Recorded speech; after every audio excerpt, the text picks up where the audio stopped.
راديو إيرنا ناصا ድምፂ ኤርትራውያን ዜና ብዝርዝር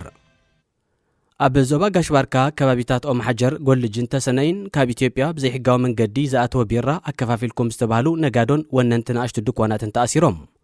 ከም ቢራ ዝኣመሰለ ፍርያት ኢትዮጵያ ዝኾነ ነገራት ብመንገዲ ሕሞራ በዱግ ተጻዒኑ ብብዝሒ ከም ዝኣትዮም ጠቒሶም ነዚ ሓበሬታ ናብ ሬድዮ ኤረና ዝለኣኹ ምንጭታት ኣብዚ ዘይ ሕጋዊ ንግዲ ኣዘዝ ሰራዊት ኤርትራን መሻርክቶምን ይሳተፉ እኳ እንተለዉ እቶም ቀንዲ ግዳያት ማእሰርቲ ኮይኖም ዘለዉ ግና ኣከፋፊልኩም ዝተባሃሉ ወነንትን ኣሽቱ ድኳናትን ሓደ ባራትን እዮም ምስ ተኣሳሲሩ ናይ ኢትዮጵያ ባጤራ ሒዝኩም ጸኒሕኩም ዝተባሃሉ ነጋዶን ውልቀ ሰባትን በብእዋኑ ከም ዝእሰሩ እቲ ዝበፅሐና ሓበሬታ ኣተሓሳሲቡ ዶባት ኤርትራን ኢትዮጵያን ዘጊት ንንግዲ ይኹን ምንቅስቓስ ሰባት ዕፁ እኳ እንተሎ ሰራዊት ኤርትራ ብዝቆጻጸሮ ኣብ ዶባት ዝርከብ ከባቢ ሰሜን ትግራይን ብሕሞራን ግና ዘይ ሕጋዊ ንግዲ ከም ዝረአ ክጥቀስ ጸኒሑ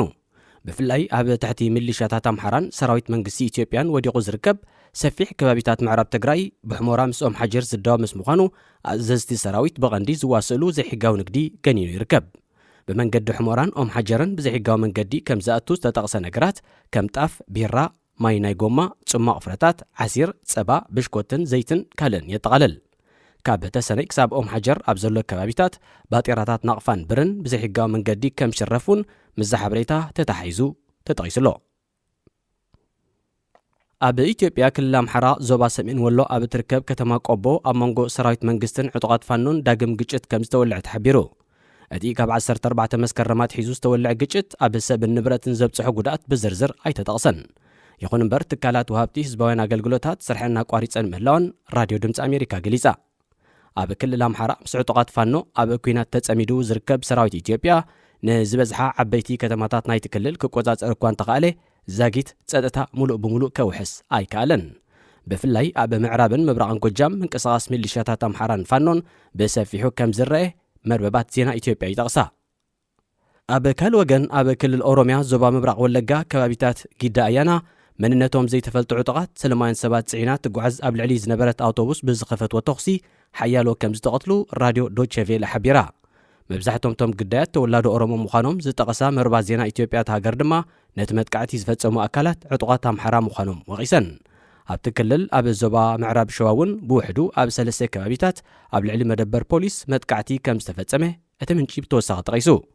ናይዚ ኣብ ሳልስቲ እዚ ኣብ ክልል ኦሮምያ ዝተኻየደ መጥቃዕታት ሓላፍነት ዝወሰደሉ ኣካል የለን መንግስቲ እውን ዝኾነ መግለጺ ኣይሃበሉን ኣብ ሱዳን ዝቕጽል ዘሎ ኩናት ፖለቲካዊ መፍትሒ ክርከበሉ ብዘይምኽኣሉ ብክልተ ወተሃደራውያን ሓይልታት መንግስቲ ካርቱምን ፖርት ሱዳንን ከይቀውም ተሰጊኡ ኣብ ቦምበር ላዕለዋ ቤት ምኽርን ላዕለዋይ ኣዛዝ ሰራዊትን ሱዳን ጀነራል ዓብደልፈታሕ አልቡርሃን ናብ ፖርት ሱዳን ምስ መጋዓዙ ርእሰ ከተማ ካርቱም ዝበዝሐ ክፋላ ኣብ ትሕቲ ጀነራል ሓምዳን ዳጋሎ ዝምራሕ ፈጣን ሓይልታት ወዲቓ ከም ዘላ ይግለጽ ጀነራል ዳጋሎ ኣብ ካርቱም ሰበስልጣን ክሸይም ከም ዝኽእል ዝሓለፈ ሰሙን ኣጠንቂቑ ክብል ሮይተርስ ኣረጋጊጹ